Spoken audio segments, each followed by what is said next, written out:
Welcome back to the channel. This is part 10 to What If Naruto Was on Team 10 Chapter 10. The red eyes of the devil. Asuma had his trench knives out, and his eyes peeled for anything. He had managed to easily dispose of Zabuza's mist, but the man was still renowned for his stealth skills. It wouldn't have been a stretch at all for someone like Zabuza to be able to get the drop on him in a wooded area, like the forest they were fighting in. It wasn't even a clearing, they were fighting among the trees. Okay. As long as he can't get the drop on me, then I have the advantage. He can't create his mist and we aren't near any water for him to use any of the Suten ninjutsu Kakashi told me about. Zabuza already knew where Asuma was, he was clearly just waiting for an opening to strike. Running around the area to look for him would do no good, so the only thing he could do was try to pinpoint his location from where he was standing, otherwise he'd just be giving Zabuza a license to stalk him down and kill him, mist or not.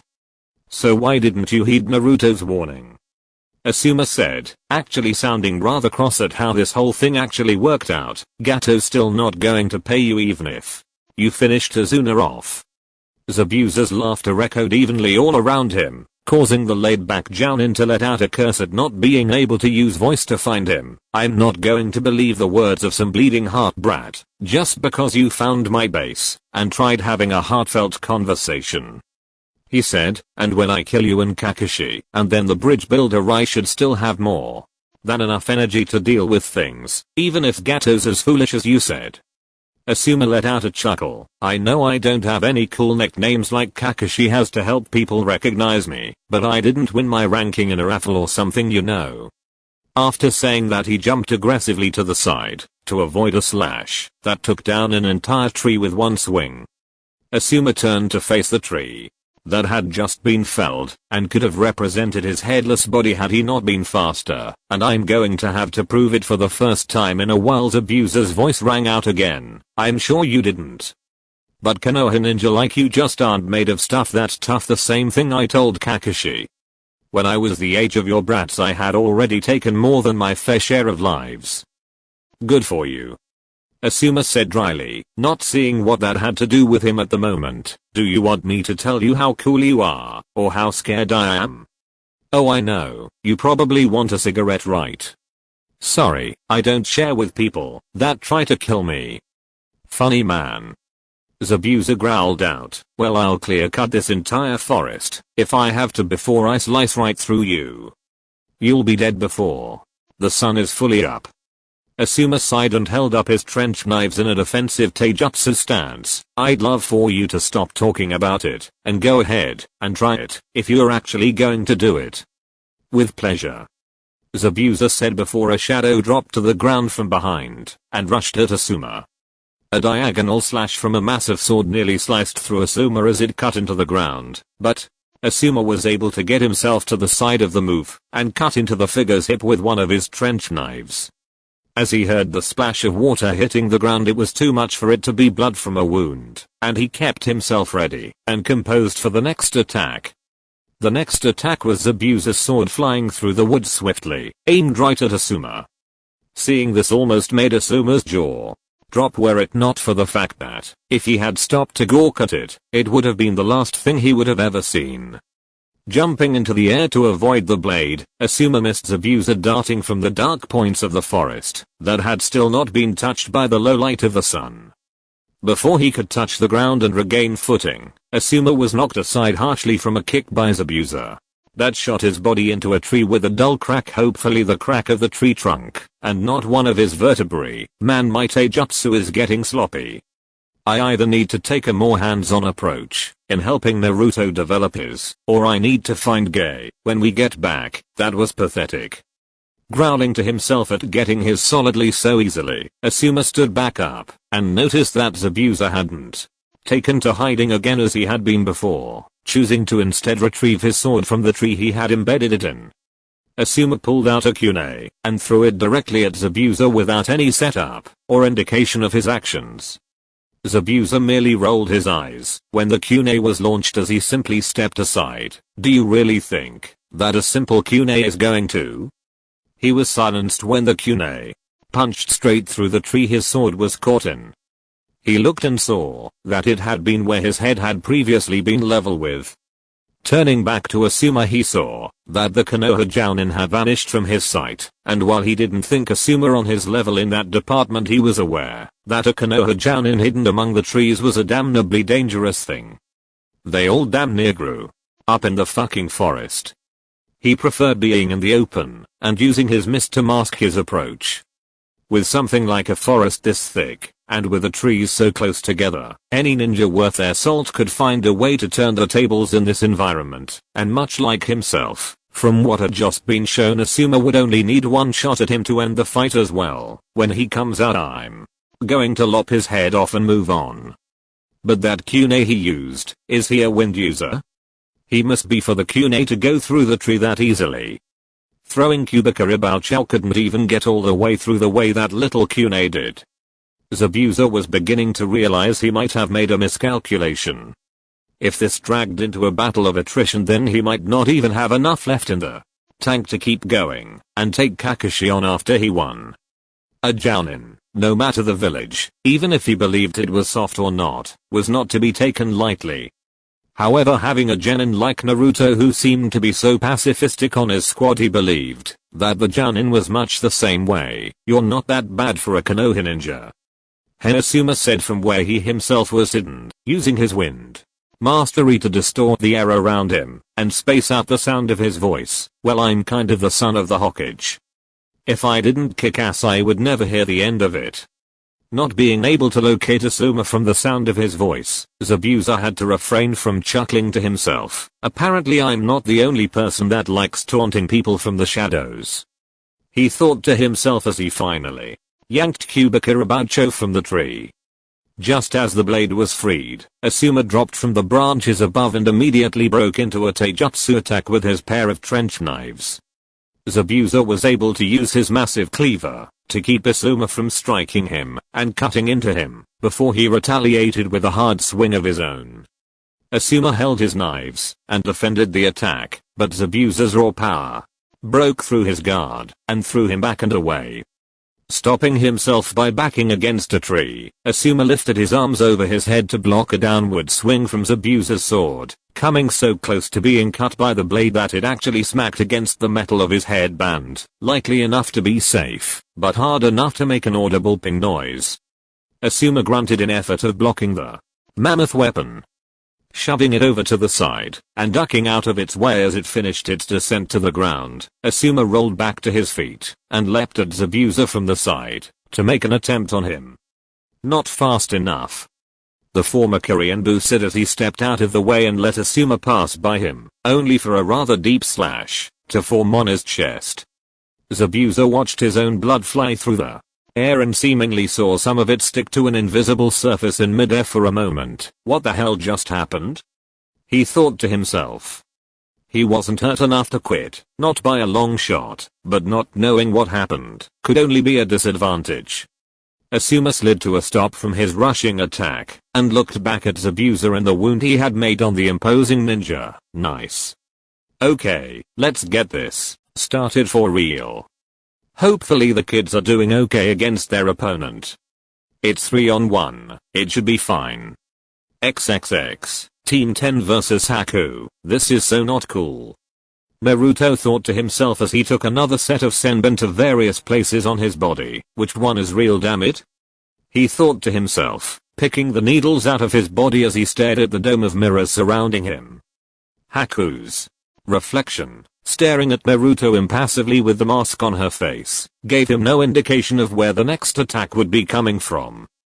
Please surrender, Naruto-kun, Haku said, almost in a pleading fashion. I do not wish to kill someone with a good heart like you.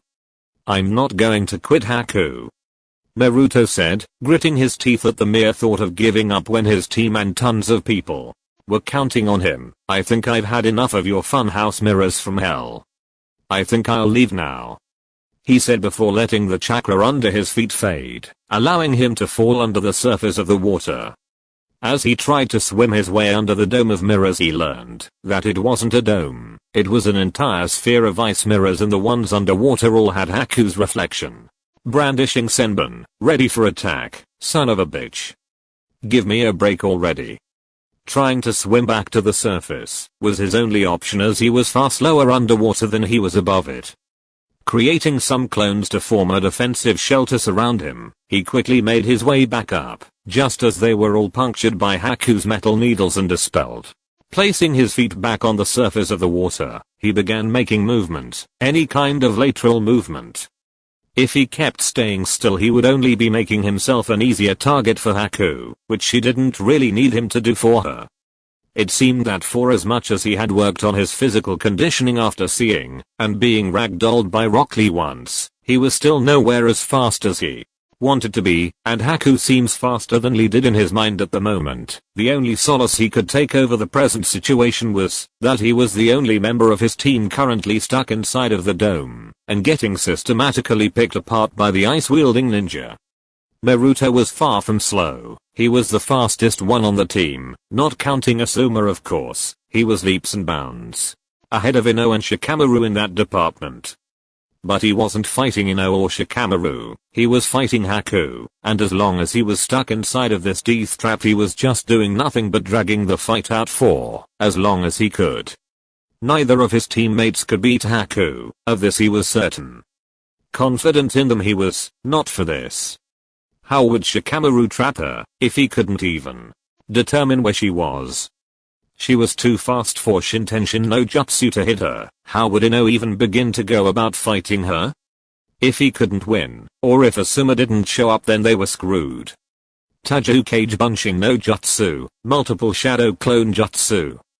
If he couldn't touch Haku then everything he had learned about taijutsu to this point was useless, thus he needed to switch tactics a bit. Chakra Hankai Ulti no Jutsu, Chakra Echolocation Jutsu. From within a thick shell of Kage Bunshin that attempted to keep him covered as best they could, Naruto tried to pinpoint the exact location of Haku. Which mirror was she actually hiding in? After several attempts of trying to get a lock on her he found himself unable to exactly do so. Every time he did it again it would always say a different spot than it had previously. As the last few clones were defeated by Haku's speedy attack from out of his effective range he came to a conclusion. She's moving between the mirrors.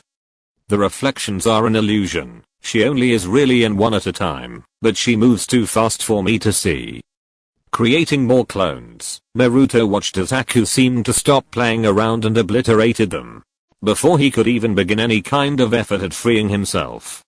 She seemed to be his exact opposite style-wise. Naruto's entire fighting style was to close distance and batter his opponents into submission or incapacitation, either by himself or by the use of his clones. From what he had seen of Haku she wasn't very good up close for someone trained by a guy carrying a big ass sword like Zabuza. She chose to remain out of his range of effectiveness and pick him apart from afar. The senbon were beginning to wear on him. XXX Shikamaru had his fists clenched tightly as he watched Naruto desperately try to escape from whatever Haku had formed to separate them from him. They had attempted to throw a kunai with an explosive note attached, however it was knocked from the air by a group of Haku's senbon and diffused in the water. Part of him just wanted to say to hell with it and charge out like a samurai or something, but he knew that would make him more of a liability than a help in this case. And then there was the key fact that he couldn't walk on water. Every plan he could think of would have Ino heading out there instead of him, and that would be worse than if he had been able to attack directly. So our strongest direct fighter is already out there in a fight and trapped against someone that's his exact antithesis. He wouldn't even need our help if we could just get him out of there. Ino on the other hand, could walk on water, and she was having to physically grab onto the bushes they were hiding behind to keep from heading out there, because she knew once she got there, she would be of absolutely no help whatsoever. There was only one thing she could think of that would get him out, and she was the only one that could do it. Shikamaru. She finally said to him, gulping down some fear, "There's only one thing I can think of to help Naruto, and you already know what that is." "No," he said firmly, "we don't need to do that. There's another way, there has to be." Naruto's Kage Bunshin no Jutsu was the most battle-ready technique they had at the moment. If this were a board game of some sort he would be the piece meant for attack and maneuvering around defenses. Without Naruto, any strategy Shikamaru could create wouldn't have as much weight as it otherwise would have. They all knew who the workhorse of the squad was, and their team dynamic was centered around that fact. Ino wasn't stupid either.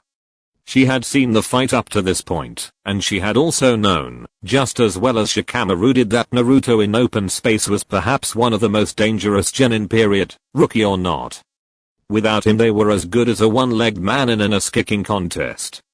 Actually, more akin to an all-legged man in an ass-kicking contest, since Naruto was their most mobile member. Shikamaru Ino growled out dangerously at the usually lazy ninja. You know those strategies that we've spent so much time learning and drilling? Well, this is one of those situations. This is actually the best situation for one of them, and you better know which one it is. You were the one that came up with them all. Shikamaru narrowed his eyes at the scene and analyzed it as best he could, while watching another horde of Naruto clones split up in an attempt to fool Haku and allow Naruto to escape. As he saw Naruto's clones and thought back to the team training they had done in the past, and then realized how Naruto was surrounded, his eyes popped wide open. Do you think he'll know what it is once you start it? Ino scoffed and rolled her eyes. Well, he'd better know. If he doesn't, then I'm screwed, but at least he'll be out no matter what. That's what's important about this. If he's outside, then we can win this, no matter what happens to me in the end. Turning back to Naruto's bid to stay in the fight against Haku somehow, Shikamaru narrowed his eyes. Well, go then. And be careful. Ino grinned as she formed 3 hand seals and prepared to enter the battle.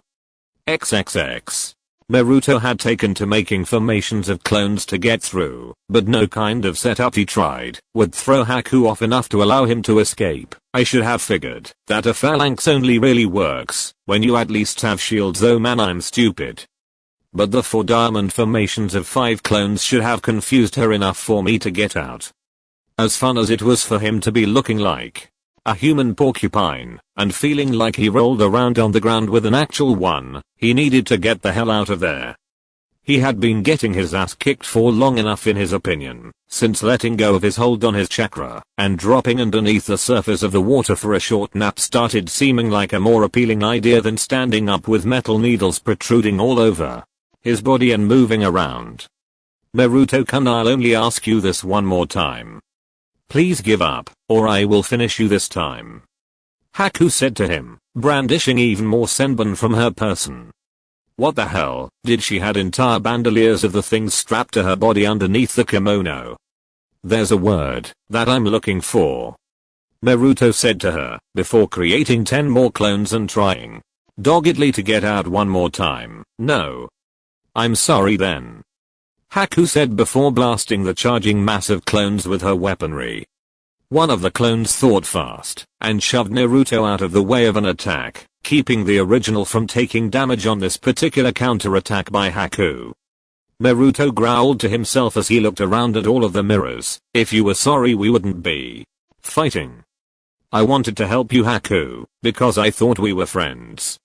We could have just attacked you and not warned you at all, and this is what we get for trying to tip you off. It is abuser-Sama's will. Haku said sadly. Fine, Naruto said with a low growl in his voice. I guess I don't have anything left to say. You're going to try to kill us, and there's nothing I can do about that but put you down before you actually pull it off. He said that, but he couldn't think of a damn way out. He hadn't even touched the damn mirrors yet to see how durable they were. And then there were the damn huge gaps that he could have easily darted out of if he could have gotten to them, but no matter what he tried, he wound up getting hit by acupuncture hell and thrown back. Goodbye, Naruto-kun. Haku said, holding the senbon up, prepared to throw them. Suddenly she went on her guard as a puff of smoke surrounded Naruto's body. As it cleared, it simply revealed Naruto. But this Naruto didn't have any needles in him, or any wounds on his body at all. What just, huh?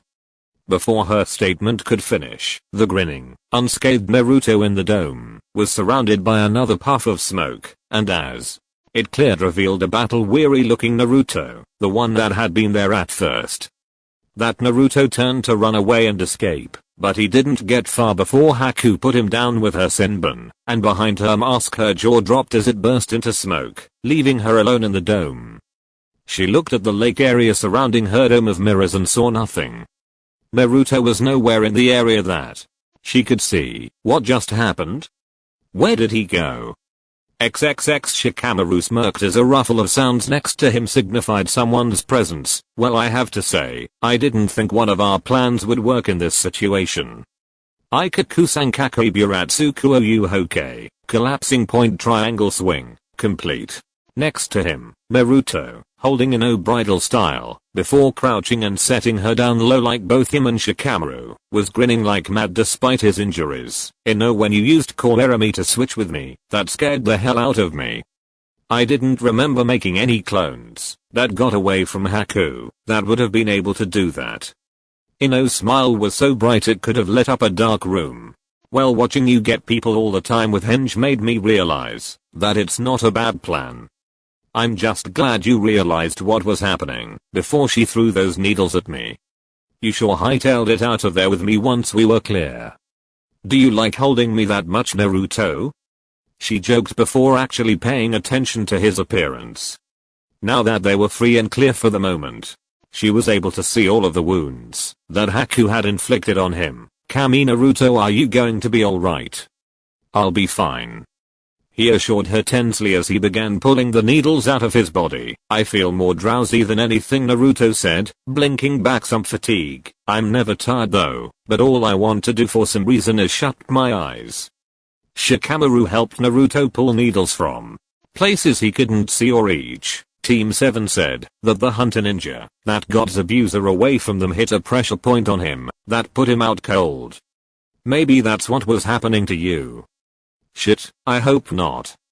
Naruto thought to himself as the last of over a dozen and a half needles fell from his flesh to the ground.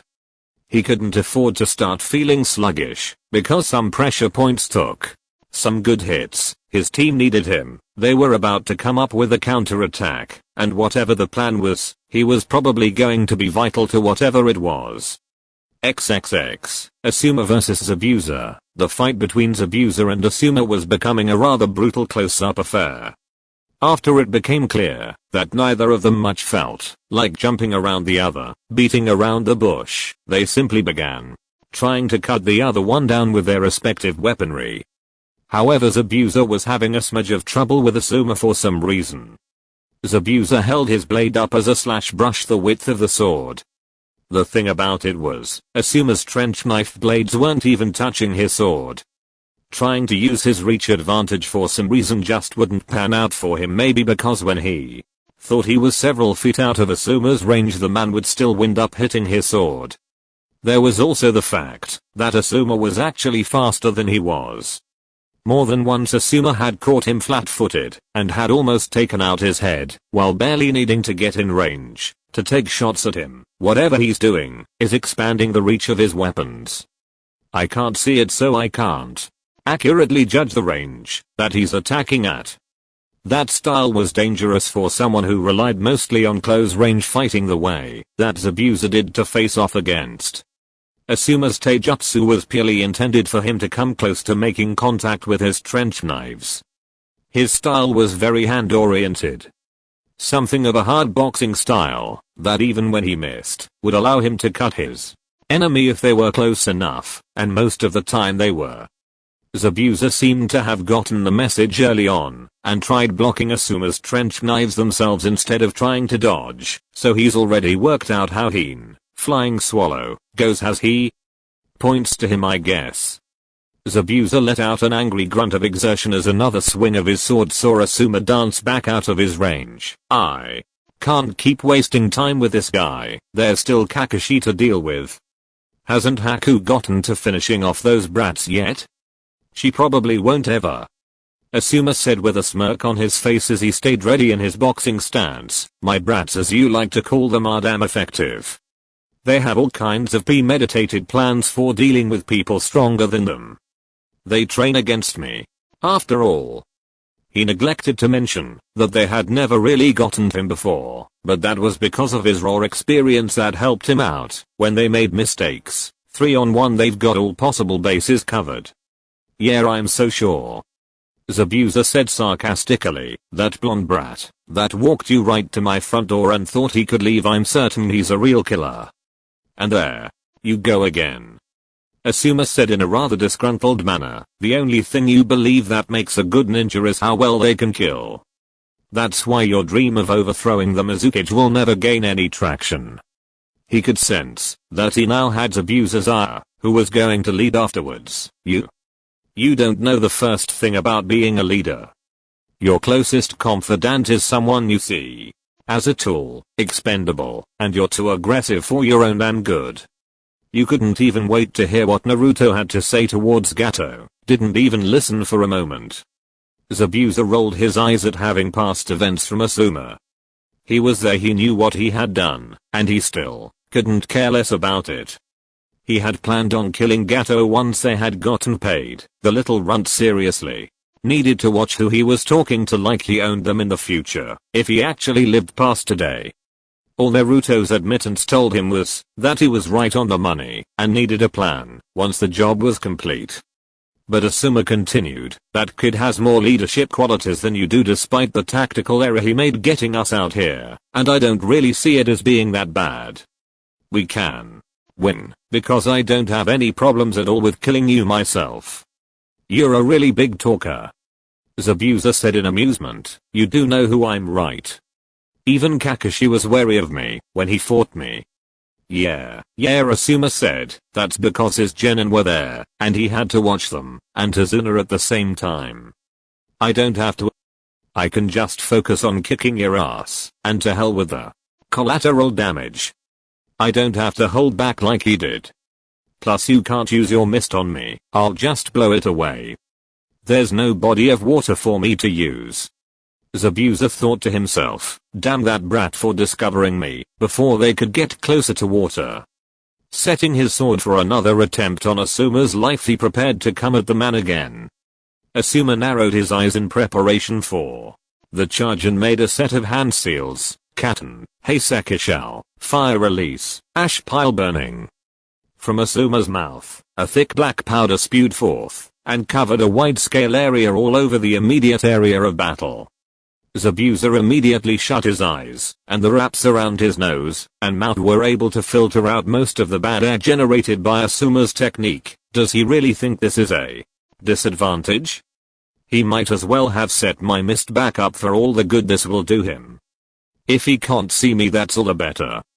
He thought as he began moving through the ash to find an angle to attack Asuma from. Time to smoke you out, Asuma said before clicking a piece of flint in his mouth with his teeth, creating a spark that ignited the ash and caused a massive explosion. XXX, Team 10 versus Haku. Haku stayed within the confines of her ice mirrors on the lake as she eventually located Team 10's hiding place not far from shore. She would have attacked them, but it was 3 of them against 1 of her. She would have to leave the mirrors. She didn't think she could trap them all, especially after they had already seen the move, and attacking them would mean having to again engage Naruto on his terms, and she had learned a rather painful lesson the last few time he had hit her, telling her that a fight where he had the opportunity to close the distance wasn't to her advantage. For both sides at the moment they were at a stalemate. Haku wasn't about to leave the mirrors, but the longer she stayed in them the more chakra she wasted. On the other hand, Team 10 didn't have to move at all. Haku was their responsibility to handle, and they could just keep her there if they had to. However, depending on who won the battle between Asuma and Zabuza aging on, meantime it could either be a good move or the strategy that would seal their fate. That was the plan for both sides at the moment. Hold out for the time being until the other 2 finished their battle and arrived to help them finish. It was the plan until the sound of an explosion came from within the forest, easily getting the full attention of Team 10 and especially Haku, who knew that Zabuza didn't use attacks that had fiery explosions involved. Zabuza-sama. Haku rushed from her mirrors and let them fall into the water as she took off across the surface of the lake to head towards Zabuza and ensure that he was safe. She started moving faster as she saw a shadow move from the brush towards her across the surface in an effort to cut her off at the pass. Haku diverted her direction to dodge the shadow moving at her. She had no clue what it did, but she wasn't curious enough to let it catch her, so that she could find out. Moving to avoid the shadow as she made it to land, she almost wasn't able to avoid the attack from a contingent of cage bunshin that had been lying in wait. Once Haku started to move back through the tree, she found herself utterly bogged down from going any further by a coordinated assault from Naruto's cage bunshin. How can he still keep going? He can still make so many and have them fight so well. Ignoring that train of thought as she had to get his abuser, if that fireball that had erupted from over 5 miles away was any indication of how his fight was going, get out of my way. I need to get to Zabuza-sama. You aren't going anywhere. The clones shouted as 6 of them moved in, while 5 more stayed back and attempted to pelt her from above with weaponry. Naruto, and by proxy his clones, weren't Tenten, thus all that the Kunai and Shuriken from above did in the end was force Haku off of her intended path. It didn't even slow her down or stop her, as a pair of Naruto's infantry clones were put out of commission swiftly by 2 well-placed senbon from Haku. After dealing with 5 more clones that attempted to cut her off and stop her, it was quite clear that she wasn't going to be facing off with the original, as long as she was rushing to reach Zabuza. Naruto would simply stay in the shadows and keep swarming her with clones, and her speculation was proven correct as she systematically found herself forced to take detour after detour, lest she find herself surrounded or cornered by the dogged pursuit of the never-ending clones. Trapping Naruto truly had been her best option. Even staying on the lake to fight him would have been better than what was currently taking place. In the forest it was his world, and for the time being the denizens of the woods were him and his cage bunshin, and they reigned supreme. As the sun was now high enough in the sky to stamp out all traces of night and leave no doubt that a new day had risen, Haku was moving as if she were a trapped animal that had not resigned itself to capture yet. Anything that moved in her field of awareness was completely out of luck, as she lashed out quickly and violently with her seemingly endless supply of senbon, not sparing a second, or in some cases single glance at her target, only letting the popping sound of dispelling clones tell her that she hit her mark. She couldn't lose them. For every clone she killed off, several more would emerge. He had 2 ways of tracking her. One was to use his sonar jutsu to hone in on her general direction, and then send cage bunshin that way to check for her. The second way was, when Haku killed a clone, he would be able to tell where she was. However, if she just let them live, they would still find her anyway. She had long since passed the point of panicking. Turning around, she found more clones on her tail. However, when she turned forward to work out a path to take to lose them, or prepare to dispose of them, she saw that damned shadow moving along the ground towards her again, and this time she couldn't run away. She was moving right towards it, and stopping on a dime would have brought her efforts to reach Zabuza to an end. The only option she had left was an attack in the general direction of the shadow. She couldn't see the source of it, but she could estimate as her eyes worked double time, and found what she figured to be a good 45-degree estimation of the origin of the shadow. Figuring that no matter what she was going to be hit by the technique, whatever it did, Haku decided to at the very least go down swinging, or throwing in this case, as she let loose 2 fistfuls of her rather deadly senbon in front of her, and behind her to rid herself of Naruto's clones. Her gamble paid off, as not only did she destroy the clones, the shadow retreated away from her, and in the direction she threw, a rustle of bushes determined that someone had dodged and had been forced to let go of whatever jutsu was being used. Narrowing her eyes at the sight, she honed in on a tuft of black hair sticking out from the cover of the plant life. Quickly letting loose a barrage of needles, the figure stood up, just as the needles hit him. Ugh, troublesome.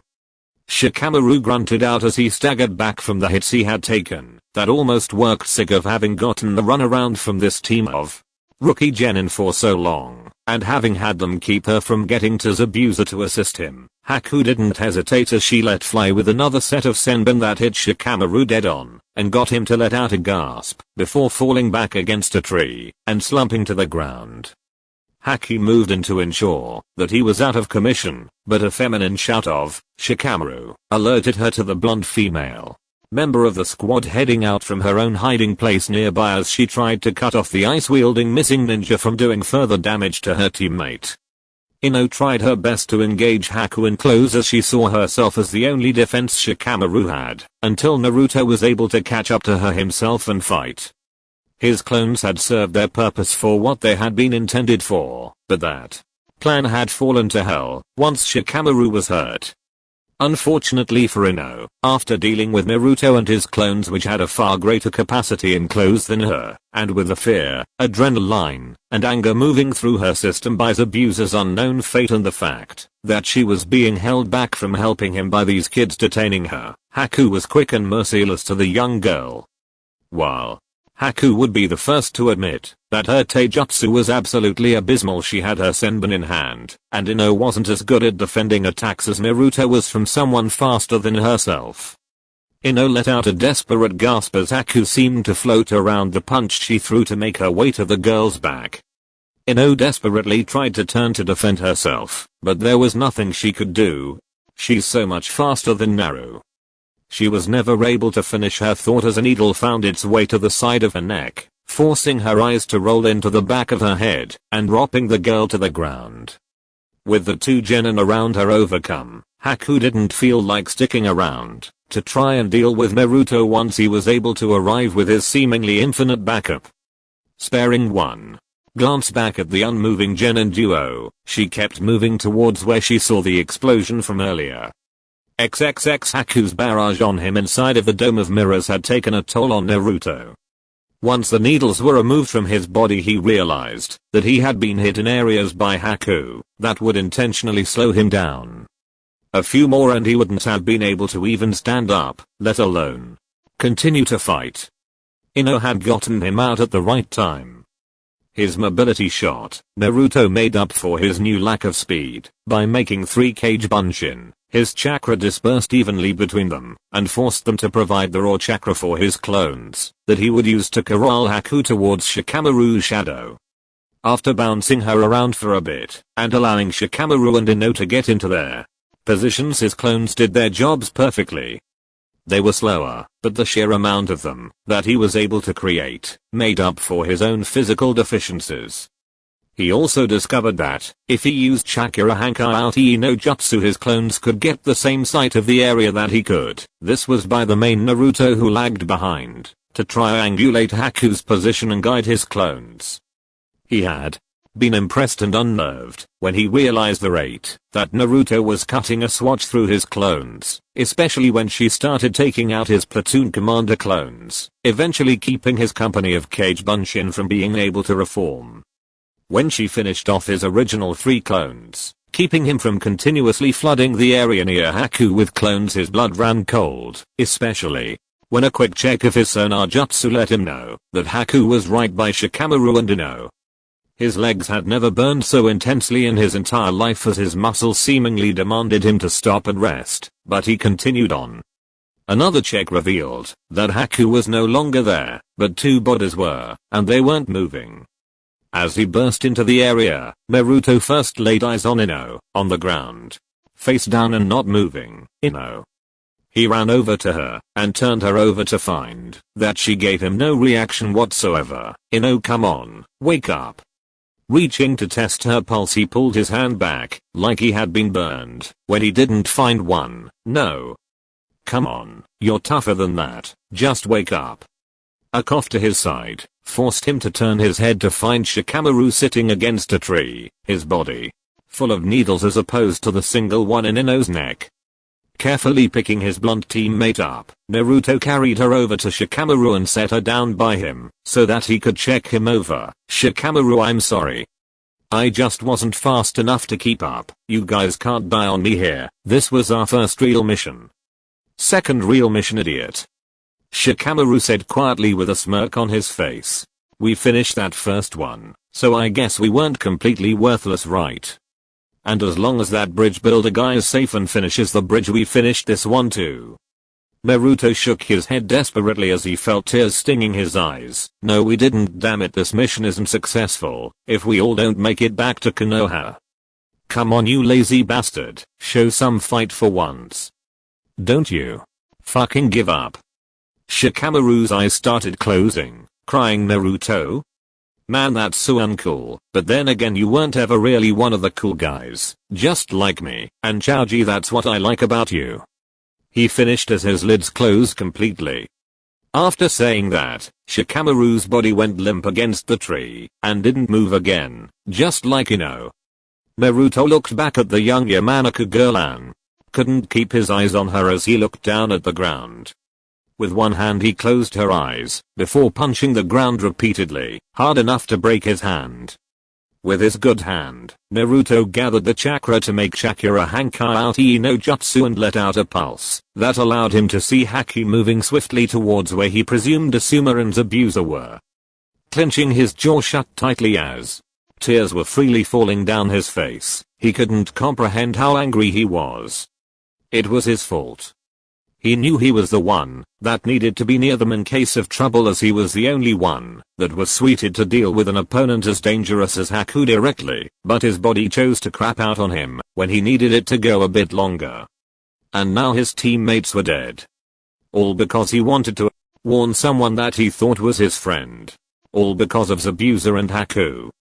Naruto stood up straight, pulled down his goggles over his eyes to hide his tears, and finally let out an anguished yell of rage and sorrow, "Haku!"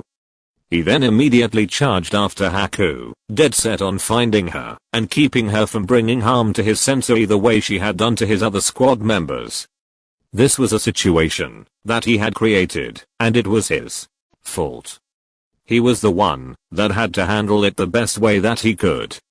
XXX, Asuma vs Zabuza. Asuma had cleared back from the explosion he had caused, as it had started something of a small forest fire. Asuma was sure he could put it out, but at the moment he needed to confirm his kill. He just really wasn't looking forward to going inside of a fire to find Zabuza's corpse. There was no way he survived that though. Zabuza had tried to conceal himself inside of the ash from Asuma as a poor man's substitute for his mist. Too bad for him, that was only part of Asuma's jutsu. Woo, blew his ass to kingdom come, he said, looking at his handiwork, trying to peer through the flames. Wish I could see in there though. A yell of pure anger erupted from within the flames as Zabuza emerged and swung a deeply cracked Kyubikaribouch out Asuma, who jumped backwards, but still got slashed violently across the chest of his flak jacket. The density of the jacket was probably the only thing that kept Zabuza's attack from getting through to his organs and finishing him off right there. Dropping to one knee momentarily before standing back up, Asuma clutched at his wound and glared at Zabuza. "How did you possibly walk away from that? You were right in the middle of it." He then noticed that much of Zabuza's body was covered in deep intense burns.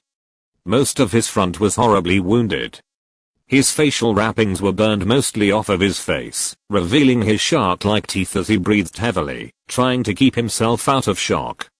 "Kyubikaribouch kept me from kicking the bucket on that last one," Zabuza admitted, pointing at the crack on the blade that seemed to cover the entire sword. That was until it seemed to absorb Asuma's blood that it had been coated with. After taking in all of his blood that it had taken on, it reformed to its original perfect appearance, not a crack or nick on it. Got to love this thing. Asuma groaned in exasperation as he got back into a shaky taijutsu stance. "This is ridiculous. I'm seriously losing blood here, and that last attack should have blown some limbs off. A sword is that dense that it was able to take most of the blunt concussive force from the explosion? You're good," Zabuza said, slowly lifting his large sword up in a basic kendo stance. "You and Kakashi are the best fights that I've had in a long time." "You say that like I've already lost," Asuma said, gripping his trench knives tightly. Zabuza had gotten him good with that last attack, but from looking at Zabuza, the former member of the Seven Swordsmen of the Mist had also taken some serious damage from their battle. His injuries were more numerous than Asuma's, but the blood loss from the Konoha Jounin could be detrimental to his success in battle if he couldn't end it quickly or stop the bleeding somehow. Before they could continue their battle further, a smirk came to Zabuza's face. Before Asuma could wonder about what the issue was, he was forced to dodge needles launched at him, and he bit back a curse as the person who had attacked him came from the surrounding forest. "No, did she beat them?" Did she kill them? He thought to himself. Worriedly. Haku. Zabuza said as he watched her draw closer to him slowly, keeping her eyes on any move Asuma might make on her master. You certainly took a long enough time to deal with those brats. Had some trouble? Haku nodded. I'm sorry Zabuza-sama. I finished up as quickly as I could after I saw the explosion take place. They were better than they appeared to be. Asuma's eyes widened before he started growling angrily at what Haku was insinuating and was preparing to attack when everyone felt a crushing presence surround them.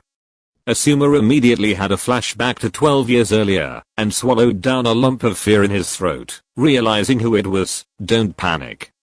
You know who this is, and it might actually be a good thing for this once. He thought with a wait and see attitude, all the while preparing for a response, just as an orange blur jumped through the trees and slammed hard into Haku. The movement was so sudden that Zabuza's sword, which he had prepared for an attack, didn't come close to touching the person before whoever it was hit Haku with full momentum and propelled her and himself out of the area away from near Zabuza. Forgetting about Asuma. Momentarily, Zabuza turned to chase after and attack the newcomer before Haku could be killed. With the power he felt, and with the amount of bloodlust he felt from it, he knew that Haku had no chance. Unfortunately, forgetting about Asuma was the last thing he needed to have happen, as it ended abruptly and without warning. For claiming that Haku was just a tool he certainly cared too much about. That tool for one instant, and that was all that someone as wily as Asuma needed. Asuma threw one of his trench knives at Zabuza, and as anticipated he lifted his sword to block it with the flat of the blade. However, with the chakra flow going through the special metal of the weapons, it was more effective than the kunai that he threw earlier, and it pierced through Zabuza's sword, burying itself into his chest up to his sternum. Zabuza's eyes went wide, and he let out a gasp as Asuma got around to his side and took an angle before using Heen to cut clean right through him. Zabuza stood perfectly still before a massive spray of blood flew from his torso, and he dropped to the ground, cut almost clean in half, dead. So stupid you didn't have to die here, you idiot. That's why we were here in the first place. Asuma didn't spare him a glance as he began hurrying in the direction that Naruto and Haku came from. I've got to see for myself what happened to Shikamaru and Ino. Naruto can wait for now.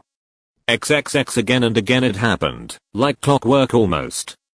Haku had stopped flying through the air and had almost come to a stop, rolling violently along the ground before trying to get steady and use the momentum to reach her feet, but each time she did she was punted or bashed away further, rather violently, by the orange blur that had hit her in the first place.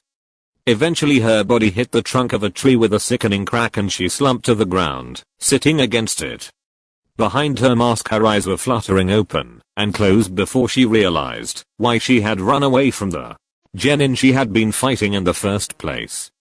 She shakily tried to stand up, tasting the blood in her mouth, and knowing that she had broken more than 5 ribs at least, in addition to a broken right femur due to almost falling as fast as she stood up. Instinct suddenly started blaring for her to move somehow, and she rolled to the side, just as a punch shattered the bark of the tree she had been against and cracked the trunk itself. She was finally able to get a good look at her attacker, and fought back a gasp. Naruto-kun. Naruto growled at her angrily, his appearance now radically different from the boy that had met her not one morning previous. She was unable to see his eyes behind his goggles, but his brow was furrowed in pure malice, his nails were longer and more resembled claws, and his canines were more pronounced and sharper. His spiky blonde hair looked wilder and his whisker marks were thicker and darker than normal. He looked thoroughly enraged from the intense and deadly glare he directed at her. So overwhelmed from the sudden aura of darkness from the boy she was hardly able to reach for her weaponry, but it did her no good anyway, as the senbon that hit him almost immediately dropped from his body to the ground and only elicited an angrier growl from him. He blurred out of her sight, leaving an orange haze in his wake to indicate the direction he had gone in. Haku couldn't even keep her eyes on him as he bounced around the area off of trees, keeping her off balance and leaving a trail of orange that then dissipated into the air. As she looked around, he appeared in front of her and grabbed her around her neck tightly. Haku's eyes behind her mask almost bulged out of her head at the immediate pressure that had been applied from the strangling. Haku desperately clutched at his arm tightly, audibly choking and hacking as he held her off of the ground with his one outstretched arm, and shoved her against a tree hard enough to again crack the bark with her body. The intensity of the slam against the tree removed the mask from her face and revealed that tears were coming from her eyes due to the lack of air she was getting. She was barely able to choke out the loose syllables of the phrase, "I'm sorry, Naruto-kun." Shutting her now blood-red eyes, she waited for him to finish her as she had seen him cock his fist back prior to shutting her eyes. The smash that followed, she assumed it to be her face, and there was no pain as he hit her hard enough to concuss her to the extent that she couldn't tell how hurt she was. The following 5 smashes then followed soon after as the tension on her neck faded, and she was dropped to the ground. She felt wet drops fall on her face and she looked up to expect Naruto's hands to be dripping her blood, but saw him leaning with his forehead against the tree, tears dripping down from the bottom of his goggles. "You killed them," Haku wheezed and gasped for air desperately, having no idea how he didn't kill her from choking her alone. "Why did you stop?" she asked softly, her voice unable to go any higher due to the damage her throat had taken. "I killed your friends. It wasn't supposed to be this way," Naruto yelled as he smashed the tree as hard as he could with his forearm and elbow 3 times. "We didn't have to fight. Gato wasn't going to pay you, no matter what you did. Even if you beat us here, you still had another whole team to deal with." "Why? Zabuza-sama told me to," she said as if she was explaining the reason that the sun rose in the morning. "No matter how I felt about it, it was his command. I'm his tool." "Stop saying that." Naruto snapped at her, grabbing her collar and jerking her back to her feet, pushing her against the tree again. "People aren't tools. You're a human being, damn it, and you have free will. All of this could have been avoided if you'd grown a backbone and just spoken up. You know you were wrong, you know that this was stupid, so tell me what was going through your head when you were coming out here. Let it go, Naruto." Naruto turned his head to see Asuma walking towards him with Ino and Shikamaru over his shoulders. He slowly walked towards him and stopped short by a few feet. Did he beat it back? Did he even know what was happening? No, he somehow calmed down. That's good.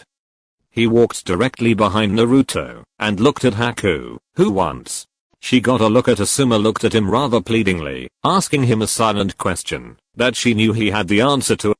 Asuma simply shook his head, no pity in his gaze on the girl. Haku looked down, blinking back more tears as the color in her eyes began returning to normal. "I see, Naruto-kun, please kill me." Naruto looked at her in shock before his face turned almost stone-like. "No.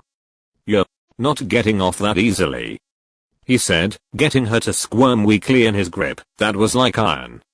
Naruto pointed at Ino and Shikamaru on Asuma's shoulders. "You're going to live with that. And you're going to live with Zabuza being dead, just like I have to live with being too weak to protect them the way I was supposed to."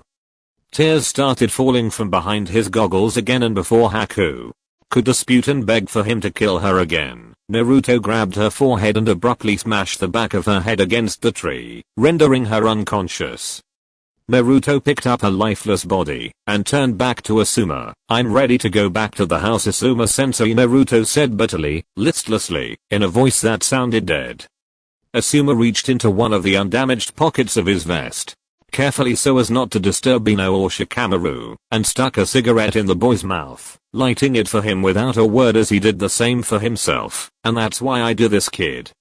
Not because it's cool, but because it's a coping mechanism. You handled this as well as you possibly could have."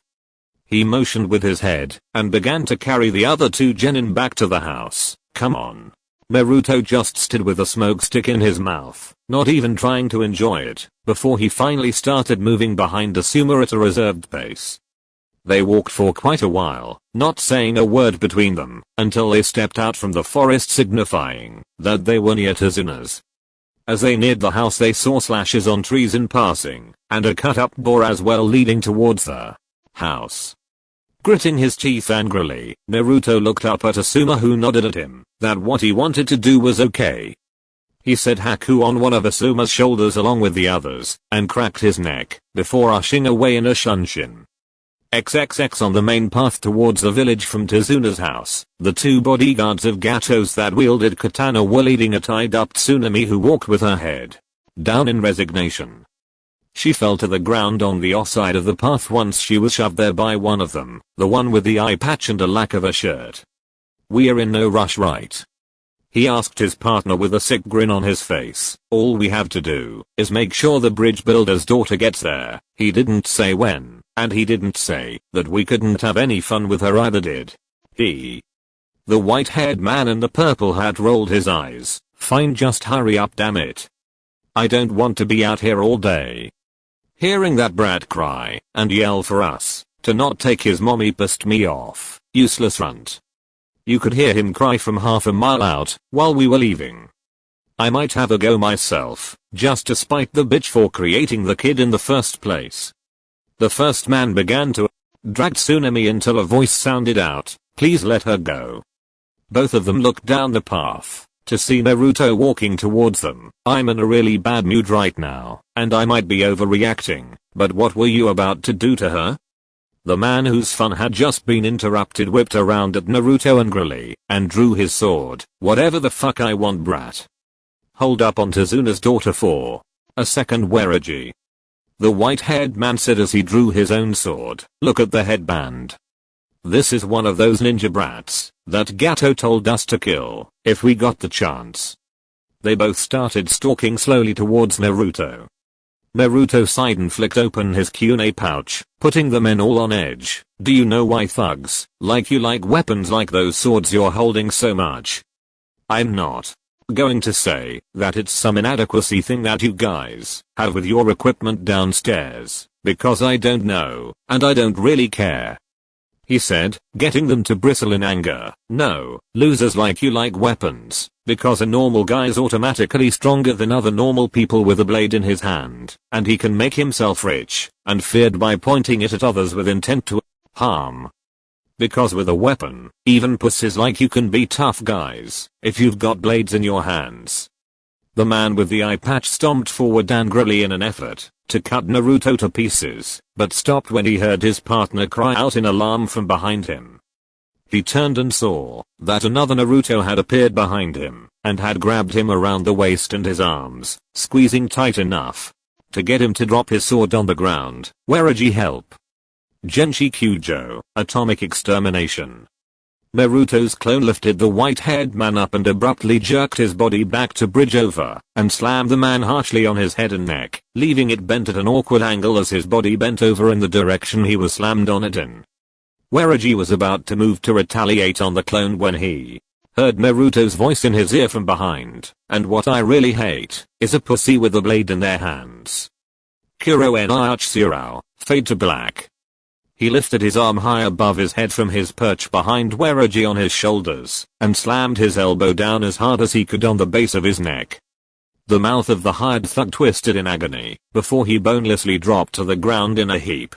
Naruto and his clone, that had attacked alongside him, stared at the two dead men, before turning their attention to a clone that was cutting Tsunami loose. Upon being freed, she latched onto the clone for dear life, and hugged it tightly.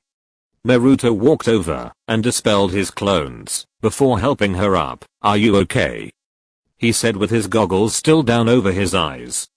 She ignored the cigarette in his mouth as he wasn't even really smoking it, plus he had just saved her life, and probably more than that, and nodded, "Yes. Thank you, you got here just in time." "Thank you so much." Naruto's lips quirked slightly before a frown found its way back onto his whiskered face. "Well, the hero always arrives at the last minute." He proceeded to assure that Tsunami was alright, until he saw Asuma walking down the road, still carrying everyone. Only Haku was now tied up. The man seemed to have a serene smile on his face as he walked through, even ignoring the corpses that now littered the path. Naruto walked over to his sensei and began to speak. "I kept them from doing anything to Tsunami, Asuma sensei. Gato tried to kidnap her."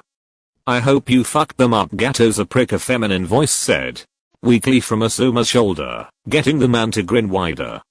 Naruto stood as still as a statue and stared at Asuma's shoulder. Can you say that again? I think I'm starting to snap.